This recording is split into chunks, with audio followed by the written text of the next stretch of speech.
ఒకటి. పార్లమెంటు ఉభయ సభలు ఈరోజు వాయిదా పడ్డాయి. న్యూఢిల్లీలో మరణించిన సీనియర్ జార్ఖండ్ ముక్తి మోర్చా నాయకుడు మరియు సిట్టింగ్ ఎంపీ శిబు సోరెన్కు నివాళులు అర్పించిన తర్వాత రాజ్యసభను వాయిదా వేశారు. 2. ప్రధానమంత్రి నరేంద్ర మోడీ ఆగస్టు 6న సెంట్రల్ విస్టా యొక్క కొత్త భవనాన్ని ప్రారంభిస్తారు.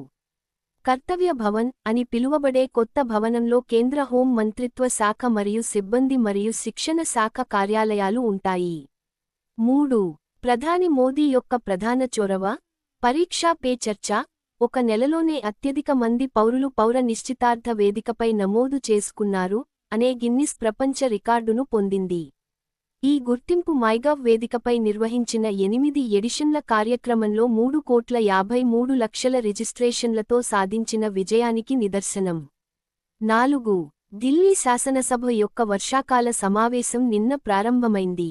ఈ సమావేశంలో మొదటి రోజు, ఢిల్లీ ముఖ్యమంత్రి రేఖా గుప్తా, 2023 నుండి 24 సంవత్సరానికి రాష్ట్ర ఆర్థిక పరిస్థితులు మరియు భవన నిర్మాణ కార్మికుల సంక్షేమం పై కంప్ట్రోలర్ మరియు ఆడిటర్ జనరల్ (సిఏజీ) నివేదికలను సభలో ప్రవేశపెట్టారు. 5.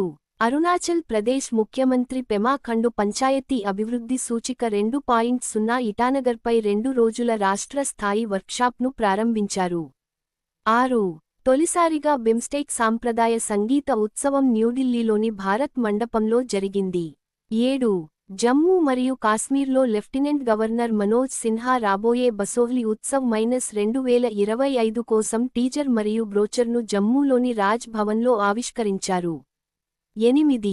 బీహార్లో రాబోయే ఉపాధ్యాయ నియామక పరీక్ష యొక్క 4వ దశ కోసం నివాస విధానాన్ని అమలు చేస్తున్నట్లు ముఖ్యమంత్రి నితీష్ కుమార్ ప్రకటించారు. 9.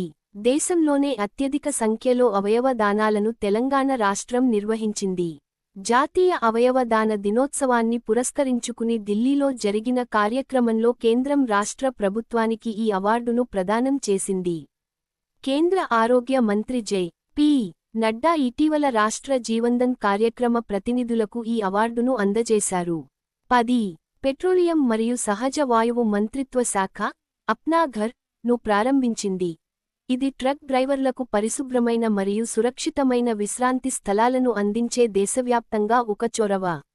జూలై 2025 నాటికి 4,611 పడకలతో 368 యూనిట్లు హైవేల వెంబడి ఏర్పాటు చేయబడ్డాయి. వీటిలో డార్మిటరీలు, ధాబాలు, శుభ్రమైన టాయిలెట్లు, స్నానపు ప్రదేశాలు మరియు వంట సౌకర్యాలు ఉన్నాయి. 11. Indian space research organisation ISRO 2027లో సెమీ క్రయోజెనిక్ ప్రొపల్షన్ దశతో కూడిన తన మొదటి LVM-3 రాకెట్ను ప్రయోగించాలని యోచిస్తోంది.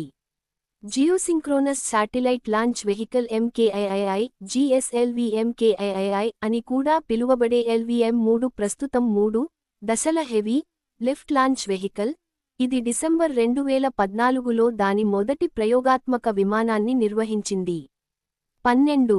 బీహార్లో 1989 బ్యాచ్ ఇండియన్ అడ్మినిస్ట్రేటివ్ సర్వీస్ అధికారి ప్రత్యయ్ అమృత్ కొత్త ప్రధాన కార్యదర్శిగా ఉంటారు.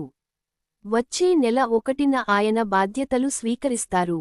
ఈ నెల 31న పదవీ విరమణ చేయనున్న ప్రస్తుత బీహార్ ప్రధాన కార్యదర్శి అమృత్ లాల్ మీనా స్థానంలో ప్రత్యయ్ అమృత్ నియమితులవుతారు.